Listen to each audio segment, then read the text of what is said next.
Welcome to a new episode from English Plus Podcast. Today's episode is about word power, and the text we're going to read and learn 10 new words from today is called Aesop's Fables. You might have heard of Aesop's Fables, you might not, but after today you will know about Aesop's Fables and you will learn 10 new words you can use in your own writing and speaking. So now, without further ado, let me tell you about these 10 words we're going to learn, and then I will read the text to you. The words are narrative, traditional, virtue, legendary, servitude, acquainted, ambassador, rash, makeshift, and scheme. So now let's start with this text about Aesop, his life, and his fables. Although similar to other types of stories, fables are a special type of narrative.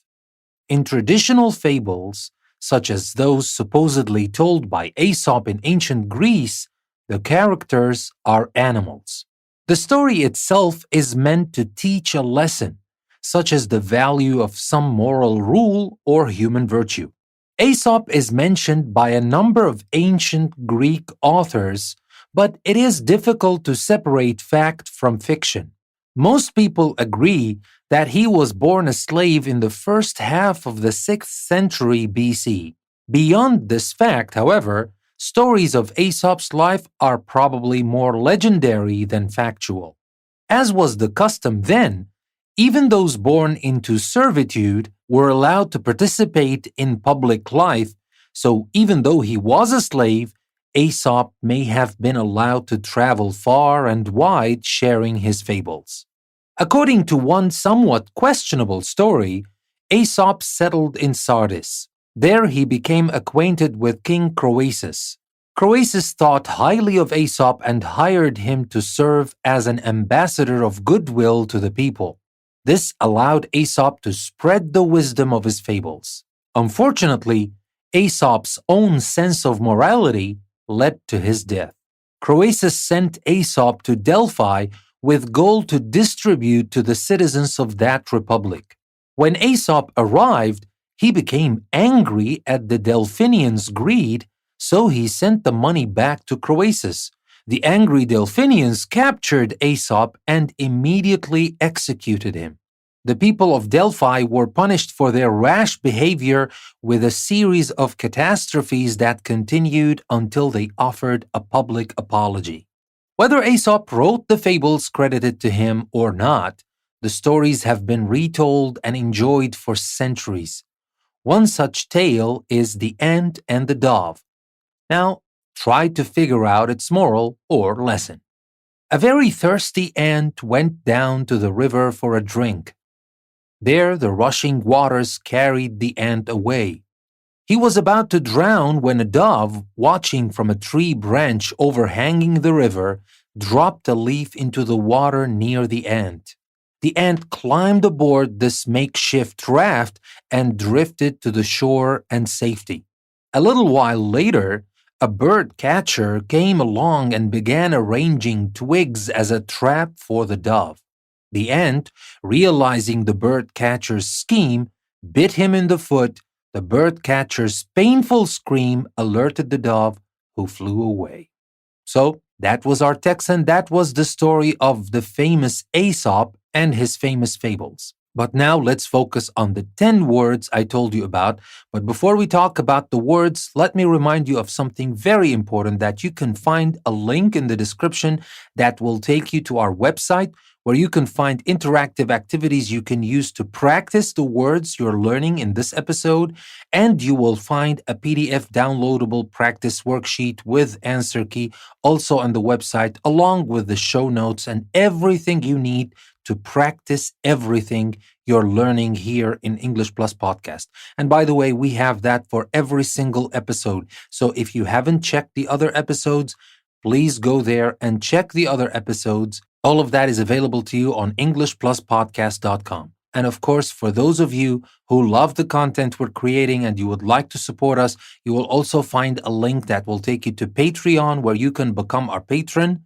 And there's also another link in the description of this episode that will take you to our mailing list where you can subscribe and get updates on our schedule every 2 weeks.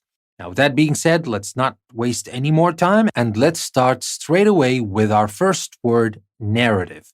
Narrative is spelled Narrative. Narrative.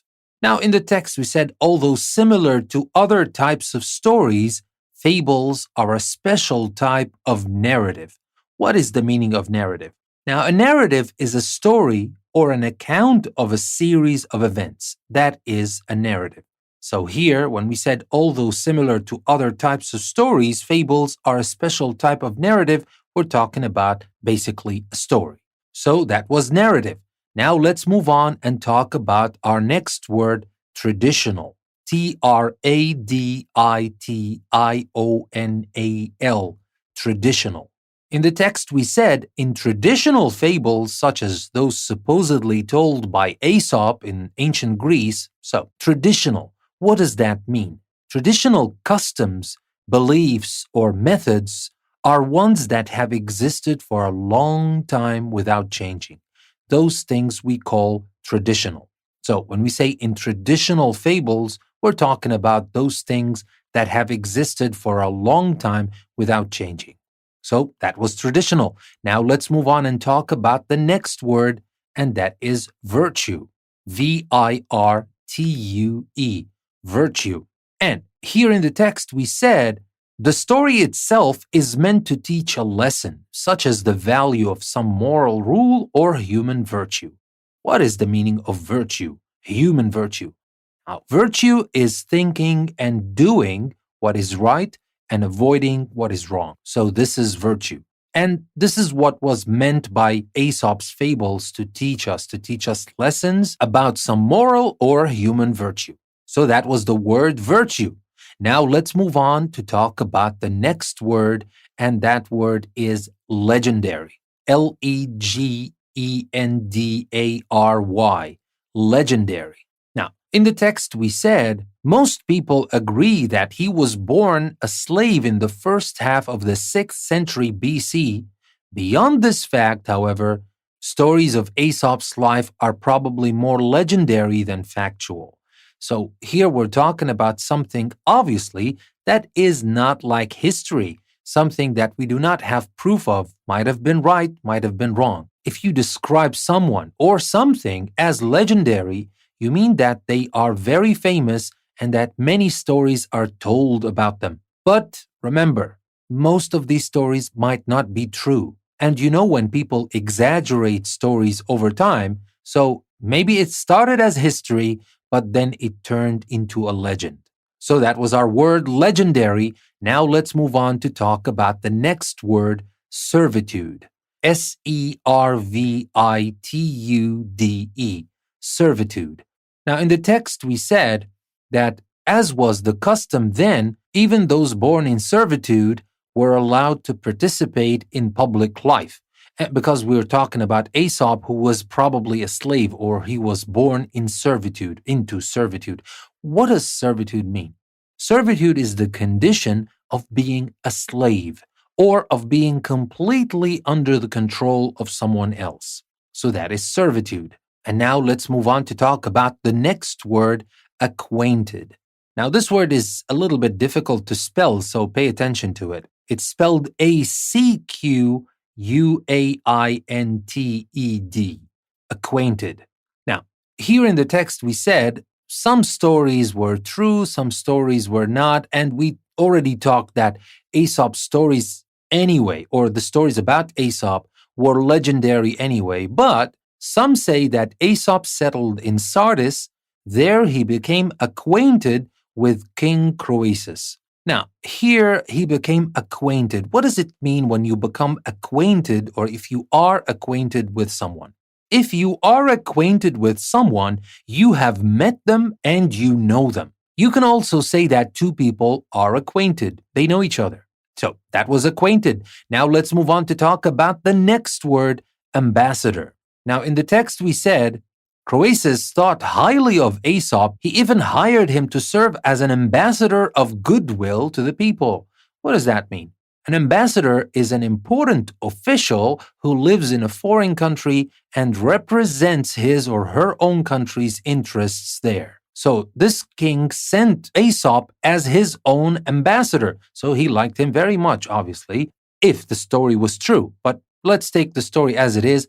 It seems that this king really thought highly and really liked Aesop and sent him to serve as his own ambassador. So that was ambassador. Now let's move on to talk about the next word, rash. R-A-S-H, rash. Now in the text we said the people of Delphi were punished for their rash behavior with a series of catastrophes that continued until they offered a public apology. Now the rash behavior, it was when they killed Aesop just because they got angry because he sent the gold back. That was not something very thoughtful. They didn't think that through. Their behavior was rash. So what does that mean? If someone is rash or does rash things, they act without thinking carefully first and therefore make mistakes or behave foolishly. And that's exactly what the Delphinians did. So here, that is the meaning of rash. Now we have two more words to go, makeshift and scheme. Let's start with makeshift. Now in this little fable we chose from Aesop's Fables, we talked about the story of the ant and the dove. And in the story, we have that leaf which the dove dropped into the water to save the ant, and the ant climbed aboard this makeshift raft and drifted to the shore and safety. Now, here we're not talking about a proper raft. We're not talking about a raft. It's just a leaf of paper. But it was a makeshift raft. So what do we mean by saying makeshift? Makeshift things are temporary and usually of poor quality, but they are used because there's nothing better available. And in this case, without this leaf, the ant would have drowned. And so it was more than enough and more than a welcome gift by the dove.